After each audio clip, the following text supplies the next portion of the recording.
참 그러고 보면은 저희 부모님 세대들이 되게 열심히 사셨어요. 저희한테 이제 70년대, 80년대생들한테 공부해라, 공부해라.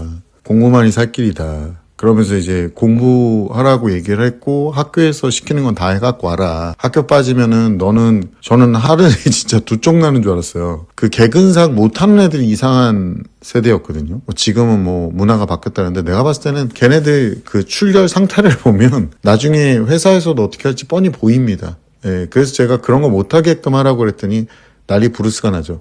요즘에 이제 생기부라는 거를 글자를 막 줄이고 있어요. 고교학점제 이전만 해도 그 원래 생기부에 적을 수 있는 양이 뭐 500자 기준으로 해가지고 1년 기준이었거든요. 지금은 이제 250자로 줄이네 마네 하다가 이제 250자로 줄이는 것 같고요. 그리고 같은 계열이인데 예를 들어서 뭐 통합과학 1, 통합과학 2 이러면 학기제예요. 저희가 지금 집중이수제라고 옛날에 불렀던 한 학기에 한 과목이 끝나는 체제로 가니까 1학년 때는 과목이 적어서 그래도 좀 난데 2학기 때 되면은 이제 그리고 더 웃긴 거는 고교학점제 1학년 애들이 지금 2학년이 됐고 이제 새로운 1학년 애들이 고교학점 들어가고 있는데 걔네들이 또 쓰고 있는 게 달라. 만약에 이거 다시 쓰라 그러면 처음부터 다시 써야 되거든요. 그러니까 지금 계속 뭔가 땜빵을 막 하고 있으니까 고교학점제 자체가 얼마나 망상적이었고 그리고 그러니까 허구를 갖다 끌어가지고 현실에다 적용하면 이렇게 된다라는 걸 보여주는 대표적인 예가 되는 거죠. 비슷해요. 뭐 복지 혜택도 그렇게 주면은 굉장히 문제가 됩니다. 일본이 우리나라의 미래라 그러잖아요. 그러니까 이런 식으로 이제 고교학점제에 들어가면서 우리나라에서는 좀 이상찬란한 지금 교육 방식을 막 하고 있는 거거든요. 근데 일본의 사상 초유의 사태가 퍼지고 있죠. 뭐냐면 학교 선생님이 부족해 이제 완전히.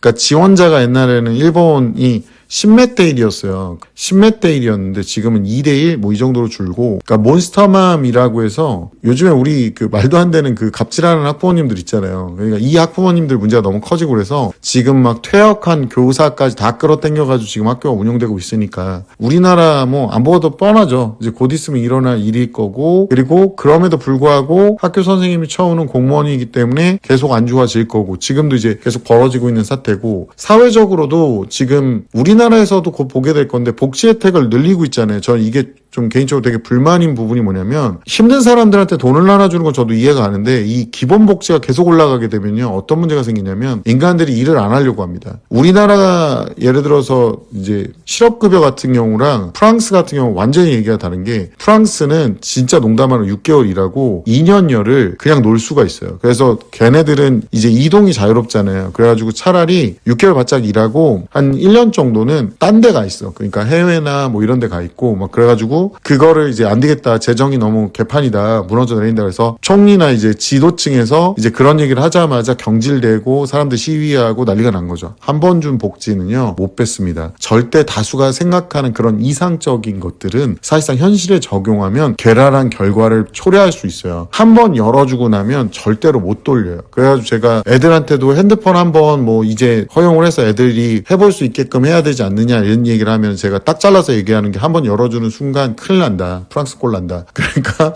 지금도 전체적으로 제가 봤을 때 우리나라의 미래는 딱 보이지 않다. 이렇게 딱 보면. 이제 일하지 않는 사람들이 더 많고 일하면 오히려 호구 소리 듣고 일을 해서 돈을 많이 못 벌면 그냥 집에만 처박혀 있고 중국 같은 경우는 이제 전업자녀 그러는데 우리나라에서는 그건 불가능할 것 같아요. 왜냐면 엄마 아빠들이 시중을 들어. 그러니까 고교학점제 자체가 말이 안 되는 거고 이렇게 세특이 어쩌고저쩌고 막 얘기를 하는데 세특에 의미가 없는 애들이 있어요. 등급이 너무 낮은 애들. 그러니까 내신 등급을 공부를 더럽게 안 해가지고 등급이 너무 낮은 경우 열심히 했으면 선생님이 뭐라도 적어주니까 그건 걱정 안 해도 되는데 열심히 안 해가지고 등급이 낮고 막 한 과목 정도 5등급 정도로 저기 뭔지 지하 안반수 막 쾌적하게 뽑아 올리는 애들이 있어요. 그러니까 그런 애들 같은 경우는 세특을 아무리 잘 써봤자 무슨 소용이 있냐. 제가 저번에도 말씀드렸다시피 그리고 이게 1학년 2학년이 세특이 생기부에 써주는 글자가 너무 다르니까 이게 개인적으로는 지금 좀 혼란을 초래할 거다. 그러니까 지금도 계속 뭐 이 안을 넣고 저 안을 넣고 하다 보니까 자기네가 봐도 모순이 생기는 거지. 그러니까 말도 안 되는 제도예요. 말도 안 되는 제도고 지금 절대 다수가 뭐 고교학점제 없앱시다. 그러면 어머님 이런 거를 요청하는 사람들 좀 생각을 하셔야 되는 게 그러면 1학년, 2학년, 3학년이 다 입시가 달라. 다 조금씩 달라. 2017년, 2018년 이때도 그랬거든요. 근데 이런 행동을 하면 안 돼요. 그러니까 비판만 하기 전에 그냥 거기에 적응해 보려고 노력을 해야지. 학교 선생님 얼마나 힘들겠어요. 우리나라도 내가 보기 보기엔 학교 선생님 곧 없어져 다. 내가 봤을 때는 학교는 가가지고 시험만 볼 수도 있어 이제. 그러니까 외부에서 학원 같은 데서 개별 교육 받고 학교에 와가지고는 시험만 보고 가. 지금도 거의 그런 기능만 있을 수 있어요. 왜냐면 자 생각을 해보세요. 학교 정규 인원이 한 150명 된다고 해볼게. 이것도 되게 적게 잡은 건데 자기가 들어가는 과목이 150명에 대해서 다 관찰하는 관찰지를 다 한 학기에 500자씩 써줘야 돼. 250자씩. 야씨 나 같으면은 진짜 때려. 그런데 우리 애들은 글자 한자도 안 써. 지 혼자 막 쓰는 것도 개발세발. 걔네들이 써온 자료를 읽어봤더니 환장하겠어. 이런 개쓰레기 같은 게 있나 싶어. 문해력도 안 되고 작문력도 안 되고 글도 못 쓰고 그것도 타자 쳐오라 그러면 느지막하게 쳐서 내면서 다음날 어떻게 해요? 우리 애 대학교 가야 되는데요. 이러고 앉아있는 사람도 많으니까 이런 거 원래 깡그리 안 받아야 돼 원래. 공정한 게 아니야. 몰랐어요. 막 이런 얘기 하시는 분도 있어. 자기가 잘못해놓고. 그러니까 모르는 것도 본인 잘못이라니까요. 제가 우리 부모님 빚 안 갚아도 되는지 몰랐어요. 저도 몰랐다고. 몰랐었는데 내가 3단 변신 같아서 그거 다 갚았어 어렸을 때. 다 갚고 나니까 딱 하나 남더라. 그거 돈이 아까운 게 아니라 그 돈을 버는 능력. 그러니까 분명히 알고 계셔야 돼요. 모르는 것도 본인 잘못이다. 그거에 대한 책임을 분명히 져야 된다. 제가 그 1억 얼마 그 갚는 거 제가 지금 억울합니까? 제 형제들한테도 제가 얘기를 안 했어. 전가될까봐. 그랬는데 고마운 줄 모른다. 절대 모른다. 자식 새끼도 똑같다라는 거죠. 왜 이 얘기를 하냐면 나는 부모님들 중에 아이들한테 이쁨 받으려고 우리 아이랑 대화를 계속하고 싶다고 막 그러면서 애들하고 대화하는 방법 되게 단순해요. 어렸을 때부터 좀 제대로 된 기강을 잡아주면 돼. 제대로 된 기강도 없고 막 폭력적으로 패라는 얘기가 아니라 무서운 게 있고 그래도 우리 부모님이 해주는 거에 감사할 줄 아는 애들을 만들면 되는데 이제 그런 거 안 만들어 놓고 나중에 가면은 애가 사춘기 왔다고 무슨 사춘기 때는 애 영혼을 교체해줘 막 미친놈으로? 그러니까 나는 그런 것도 이해가 안 가는 게 그냥 애가 자의식이 또렷해지는 거야. 내 뜻대로 다 되네. 내 이 집안의 왕이었네. 그래가지고 왕 3단 변신이 되는 거죠. 그러니까 사회에 나와도 허접 찌끄레기가 되는 거예요. 요즘 사랑받는 부모님들 되고 싶은 분들 많잖아요. 그래서 제가 사랑받는 부모님이 되는 방법에 대해서 지금부터 좀 설명을 드릴게요. 학부모님들 맨날 인터넷 검색하는 거 보면 아이들에게 사랑받는 부모의 특징 이런 거 찾아보시거든요. 아주 인기 있는 방법이 하나 있어요. 굉장히 쉬워요. 첫 번째가 아이를 무조건 존중해 주면 됩니다. 아이의 말은 다 맞고요. 아이의 의견은 항상 옳아요. 부모가 뭔데 판단합니까? 아이가 아이 인생이니까 시험 못 봐도 괜찮다. 학교 싫다 그러면 그래 학교가 문제다. 공부 안 해도 요즘 교육이 문제야. 너 사춘기니까 괜찮아. 아주 옳습니다. 그렇게 해주시면 돼요. 두 번째, 아이를 절대 힘들게 하지 마세요. 아이가 원해서 태어난 거 아니잖아요. 부모 욕심에 나신 거잖아. 아니 아이들도 스트레스를 받아요. 그래서 숙제 힘들면 안 돼요. 학원에 전화해서 숙제 줄여달라고 요청하셔야 돼요. 학교 힘들면 안 돼요. 그럼 선생님한테 전화해서 왜 힘든지 물어보시고 우리의 친구 관계 좀 잘 봐달라고 얘기하시고 예를 들어 친구랑 싸웠어? 그러면 친구가 나쁜 애거든요. 그런 애랑 놀지 말라고 딱 얘기해 주시면 돼요. 교우 관계 다 참견하시면 돼. 그리고 애가 친하게 지내고 싶은 친구가 있어. 그러면 어머니가 그 어머니 찾아가서 우리 애랑 친하게 지내달라고 부탁하시면 돼. 원래 어머니 마음대로 다 될 것 같잖아요. 아주 좋은 부모예요. 세 번째, 아이가 하고 싶은 거, 좋아하는 거 찾게 빨리 도와주셔야 돼. 그래야 세상이 쉽거든. 애가 좋아하는 건 애가 열심히 할 거 아니에요. 공부하기 싫다. 괜찮습니다. 꿈이 중요하죠.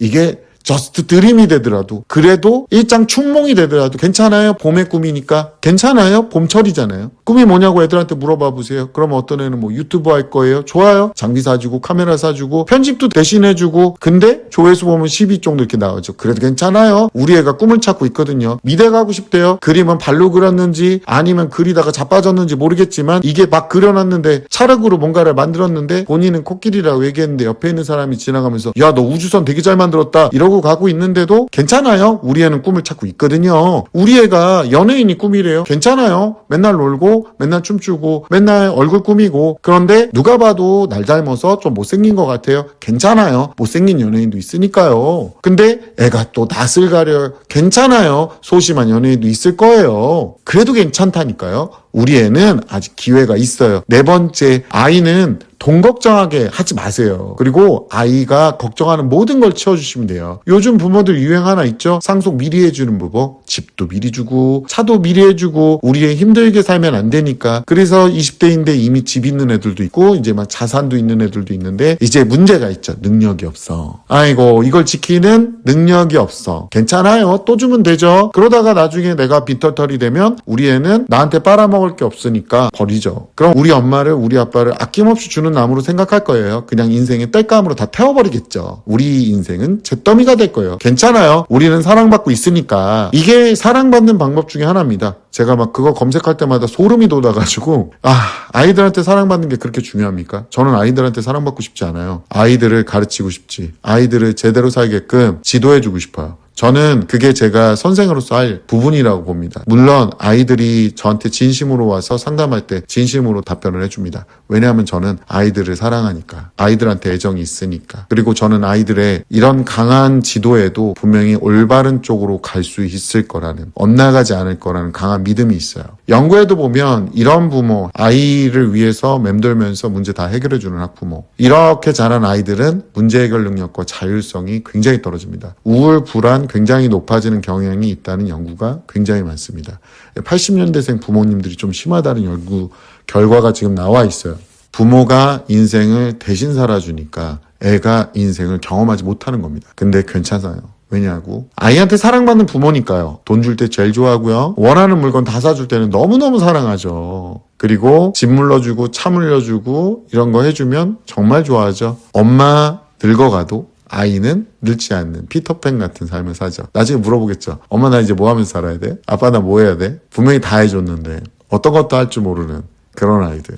안타깝지 않나요? 본인 노후에 뭐가 남을 거라고 생각을 하세요? 아이한테 말을 할 수 있으세요? 아이한테 말 못하죠. 부모님이 지금 느끼고 있고 그런 책임감을 아이한테 가르치셔야 돼요. 묵묵하게 그걸 도와주고 싶어도 참아오셔야 돼요. 부모는 아이한테 좋은 사람일 필요가 없습니다. 아이 인생에 꼭 필요한 지도를 해주는 사람인 거죠. 아이가 삶을 살아가는 동안 아이가 언제든지 도전하다 좌절했을 때 옆에서 일으켜줄 수 있는 사람이면 됩니다. 넘어질 걸 두려워서 돌뿌리를 캐내는 그런 행동을 하는 사람이 아니라. 요즘 부모들 보면 제가 거꾸로 아이들이 원래는 선생님이나 주변 사람들한테 인정받아야 되는 거잖아요. 근데 아이를 키우는 게 아니라 아이에게 인정받으려고 하더라고요. 훈육도 사라지고 책임도 사라지고 기준도 사라지고. 근데 세상은요, 아이를 그렇게 대하지 않습니다. 세상은 존중하지 않아요. 진짜 나가보시면 알아. 부모님들도 다 아시잖아요. 기다려주지 않습니다. 다 때가 있는 거 아시잖아요. 하고 싶은 것만 하게 해주지 않습니다. 하기 싫은 것만 골라서 보내주죠. 하기 싫은 것만 골라서 시키죠. 아이에게 사랑받으려고 하지 마세요. 아이한테 인정받는 부모가 되려고 하지 마세요. 아이한테 진정한 사랑을 가르치십시오. 그게 맞습니다. 우리는 아이에 대한 잘못된 사랑 공식을 배워왔는지 적용하고 있는 건 아닌가 다시 한번 생각해 보셨으면 좋겠어요.